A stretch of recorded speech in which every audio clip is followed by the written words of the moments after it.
迎大家收睇今日嘅進擊投資解密啊 Beavis 你好。Hello，Kenneth 你好啊。好啊，嗱，咁咧今日咧就翻到嚟港股呢邊啦。咁啊，前兩日其實大家一直都係講緊對一啲關稅上面嘅可能喺市場上面嘅反應啦，車股啊等等嘅焦點會比較多。咁而港股咧個市場咧，好似對美國呢一個關稅憂慮咧，都開始有翻啲緩和嘅跡象啦。咁啊，我哋可唔可以睇下今日嘅股市狀況先？我咁開翻啲指數俾大家望下。好。咁今日咧，港股上面咧，其實都係即係下跌緊啦。但係咧，其實感覺咧就比之前嘅跌幅咧已經係有開始即係緩和同收窄嘅狀況啦。咁今日咧，恆指本身高開94點啦，開報23,672點嘅。咁啊，而家嚟講咧就跌緊，大約係150點左右啦。咁而家去到22,000，好似咧都感覺上咧23,300啊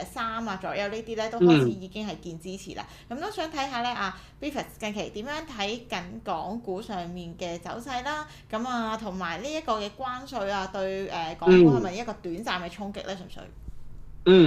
係啦。咁啊，你話即係你話見到即係港股近排啦，都叫做繼續喺一個整固嘅過程入邊啦。咁啊，但係的而且確啦，見到港股似乎就即係叫做去到而家呢個階段咧，咁啊就似乎即係叫做初步揾到啲支持嘅，係啦。咁而同埋你會見到啦，咁啊過去嗰兩日你都見到個成交都好似縮縮地嘅。咁我覺得如果對於一個整固緊嘅一個股市嚟講咧，咁我相信呢個都係算係正面嘅。咁但係當然啦，即係大家都明白，其實而家外圍嘅消息都非常之多啦，即係尤其是關於關稅嘅消息啦。咁如果其實大家有留意的話啦，咁我哋都會見到就話，近期特朗普對於關稅嘅消息又即係叫做好多叫做新嘅 update 啦。咁譬如其實呢兩日啦，其實就講緊就係話特朗普就話如果中國可以支持即係美國嘅企業即係叫做收購咗呢個 TikTok 嘅話咧，就咁都有提到就話關稅其實可以有得傾嘅。咁然後另外今日亦都提到啦，即係特朗普就會對於即係叫做即係一啲進口嘅即係美國嘅一啲汽車啦，根據佢有幾多喺美國同埋喺其他地方製造嘅比例啦，我哋收翻呢個關稅啦。所以即係其實近期都有好多呢方面嘅消息啦。當然今朝早即係就住特朗普話徵收呢個汽車關稅嘅消息啦，咁嚟緊就話即係已經見到有一啲報道啦，就話習主席啦嚟緊會見即係喺即係一啲即係汽車製造商嘅高層啦，即係譬如好似講緊係Benz 或者寶馬呢啲嚟緊，佢哋會同佢哋見面啦，係啦。到時又可能再睇下有啲咩消息咁樣啦。但係你話 overall 嚟講，其實雖然你話近排叫做美股啦，都繼續係一個即係向下即係叫做調整嘅階段啦。但係我覺得暫時睇啦，港股嘅形勢即係叫做喺而家，我覺得還好嘅，係啦。同埋即係我會話啦，即係而家港股去到23,400點呢個位啦，其實都係一個短期嘅支持啦。當然啦，即係你話如果個市即係繼續向下行嘅話啦，其實你話港股你話再落多少少話去到22,500、22,600呢啲咧都唔出奇嘅。但係暫時就我諗睇下佢而家即係23,400點呢啲位守唔守得住先啦，係啦。另外方面就係話，即係我諗叫做而家啦，即係業績期去到尾聲啦，即係你會見到即係一啲大型嘅股份，譬如即係大家備受關注嘅 ATMXJ 啦，都即係其實全部都已經出晒業績啦。so far 嚟講，其實我覺得佢哋大部分嘅業績都對版嘅。所以你話之後你話等港股整固完之後啦，我相信就嚟緊啦，即係我相信亦都會繼續即係一啲DeepSeek 或者人工智能嘅一啲議題啦，會令到資金再流入呢啲大型嘅科技板塊入邊嘅。都係即係而家都係關注住科技嘅板塊為主啦，真係。係啦，即係冇計，因為呢個板塊實在而家即係我諗太 hit 或者太多人關注啦，係啦。但係如果科技板塊咁多入邊啦，有冇邊一兩隻咧？你本身會係特別即係覺得可能而家嚟講，可能個值博率都會偏高少少，或者之後嗰個升幅會更加大少少咧？可以。係啦。咁你話講到即係當然啦，即係你話喺啱啱過去咗嘅一個公佈業績入邊，咁當然即係就算你每間公司，你唔好話啲 ATMXJ 啊，基本上咩公司佢都提到自己嘅業務而家同 AI 有關啦。咁但係你話提到即係你話如果你話比較大嗰個 ATMXJ，你話如果真係業務即係同即係叫做 AI 個關聯度再高啲，咁可能都係騰訊同阿里巴巴啦。咁相對嚟講就可能就話美團同京東可能個關聯度會低啲嘅，係啦，即係話佢哋嘅業務涉及 AI 嘅部分咧會比較少一啲咧，因為始終你會見到騰訊同埋阿里巴巴都有一啲雲嘅一啲業務喺入邊啦，咁呢啲其實就即係最直接受惠 AI 啦。咁但係你話另外其實如果你話真係即係當然啦，即係你話除咗大呢啲 ATMXJ 之外啦，咁我覺得即係你話再留意即係其他 AI 嘅股份，即係你可能要數到嗰啲咩金山雲啊、金山軟件啊，或者其他一啲即係可能中遠國際啊，即係呢類型嘅股份啦，係啦，甚至我諗其實就係話之前即係炒過一轉嘅一啲，即係我諗之前炒過一轉，即係除咗頭先提到啲 ATMXJ 啊、雲啊、軟件股啊，可能就仲有即係你話譬如中芯呢啲芯片股，我諗都係繼續會係成為市場嘅炒作嘅對象咁樣咯。好，咁中芯啦，如果我哋而家睇呢一啲嘅股份啦，好似係咪都你都有特別嘅睇法咧？即係中芯嘅業績啊等等嚟講。係啊，咁其實中芯就叫做啱啱叫做出翻個2024年度嗰業績啦。咁其實我自己都覺得可以講一講嘅，係啦。咁嗱叫做睇翻中芯第四季個季度業績先啦。咁中芯第四季啦個營收就環比增長2%啦。咁係單季度嘅一個歷史新高啦。咁但係你會見到就係話嗰個第四季度嗰個盈利表現就係下滑咗嘅。另外如果你話睇翻全年都係個情況係差唔多啊，全年個收入增長就28%啦。咁但係你見到嗰個盈利都係即係有一個跌幅喺度嘅，係啦。其實我諗最主要嘅原因就係其實叫做2024年即係呢段時間啦。雖然就係話講緊就係話中芯係不論自己個產能啦，或者甚至係即係訂單嘅需求都多咗啦。咁但係另一部分你會見到就話晶圓個價格其實係下跌咗嘅，係啦。呢個就令到即係其中一個原因就係話點解個收入增長咁快，但係盈利反而下跌咧？就係係啦，即係我諗就話個晶圓價格下跌係其中一個原因啦。另外一方面亦都見到啦，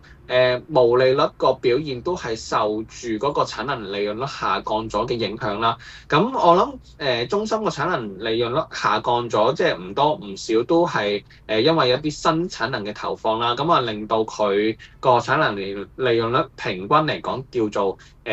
唔算話非常之高咁樣嘅，係啦。你話其實叫做舊年啦，即係我好坦白講，我自己會覺得啦，成個芯片行業即係即係大家都知，其實芯片行業嘅下游即係非常之多元化啦，即係由個人電腦、手機到汽車，到一啲穿戴裝備，甚至係一啲家電，即係其實全部都會即係利用到即係芯片啊咁樣嗰啲啦。但係其實你會見到即係行業上都會有呢一啲分化，即係你話舊年即係其實大家都睇到啦，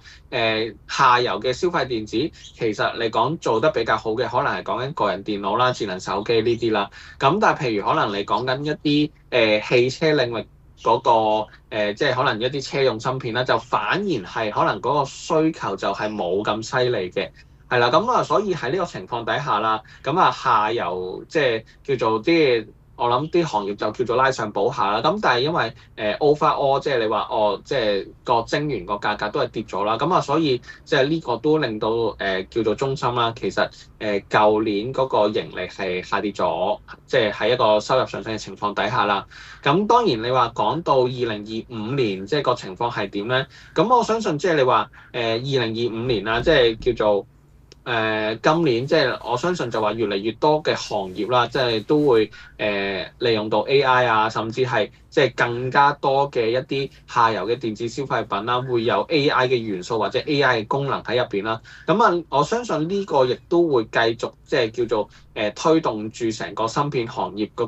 個增長啦。咁啊，尤其是即係大家都知啦。即係喺呢個中美貿易戰嘅底下啦，即係我諗相信中國嚟緊都會繼續支持即係國產嘅芯片嘅一啲品牌或者一啲公司啦，提高個技術嗰個水平咁樣啦，咁啊希望即係可以減少對外國嘅依賴啦，係啦。咁當然啦，即係大家都知道，即係中芯亦都係即係全球即係頭三大嘅即係晶圓代工其中一間啦。咁啊，所以我相信即係你話內地對於呢間公司嘅支持，亦都係即係應該會唔錯嘅咁樣啦。咁另外一方面，即係都再想講下嘅就係。即係對於2025年啦，咁其實公司亦都就住第一季度，即係今年嘅頭3個月，俾咗一啲指引出嚟啦。咁佢預計啦，嗰個產品個銷售收入比第四季咧，再會有一個高單位數嘅收入增長嘅。咁至於嗰個毛利率表現咧，咁啊就19至21%啦。咁啊其實都比上一個季度嗰個預測係調升咗嘅。咁我相信係因為可能即係嗰個。下游行業啦，其實即係叫做復甦啊，咁啊相信晶圓個價格咧，咁啊可能會係叫做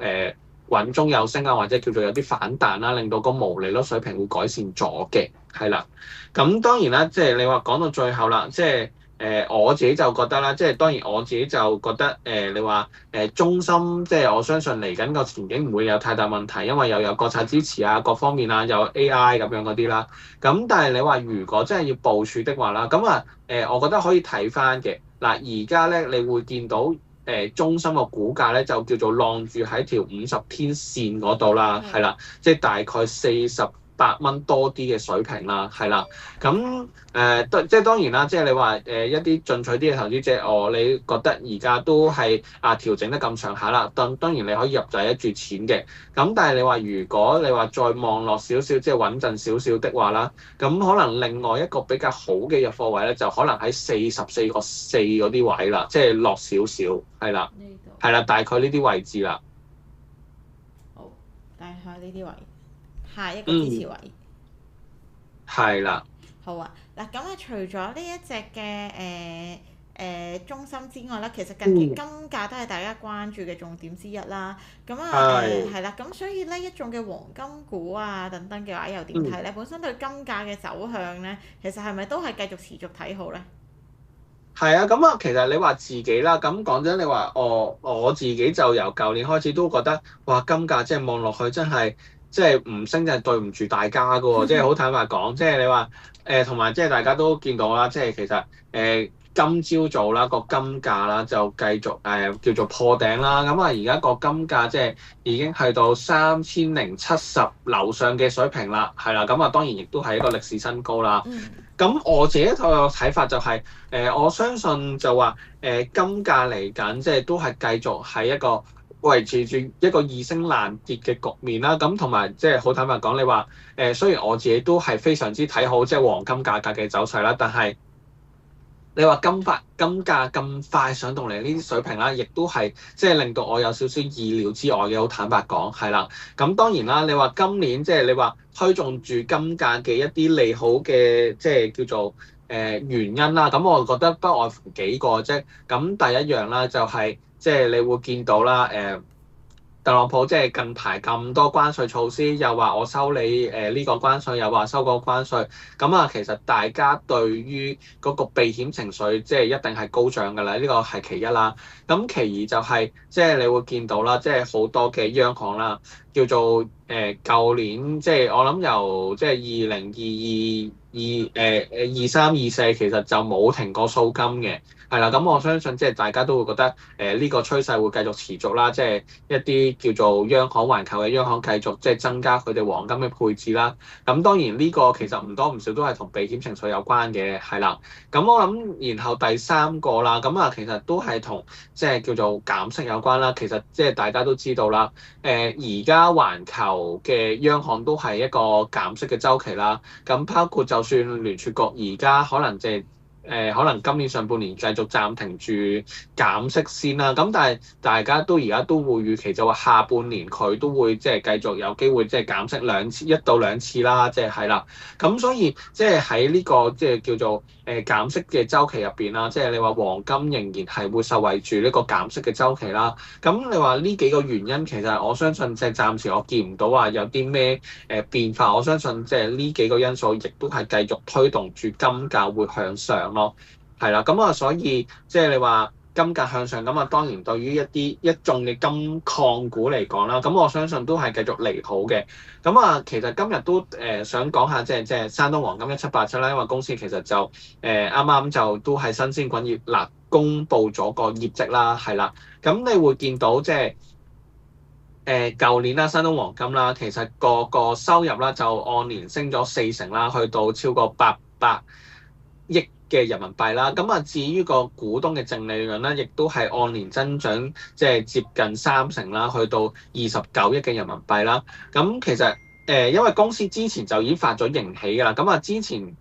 盈喜個預測就話，預計啦，即係舊年即係賺錢就介乎27至32億嘅人民幣啦。咁佢而家出翻嚟29億，咁我諗就係大概喺個指引嘅中軸嘅位置咁上下啦。係啦，咁我諗都好簡單，即係你話點解舊年個盈利同埋收入都有一個幾唔錯嘅增長？我諗即係不外乎就係話嗰個即係金價提升啦，即係對於公司嘅產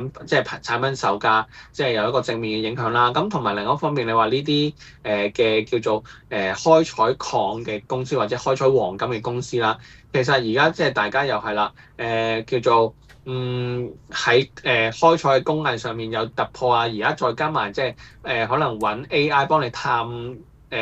一啲新嘅礦源啊，或者甚至係利用一啲人工嘅智能嘅一啲輔助啦，咁啊令到成個嗰個開採嘅效率提升啦，或者甚至係令到一啲礦石佢哋其實嗰個即係可能叫做我哋最尾嗰啲廢料嗰個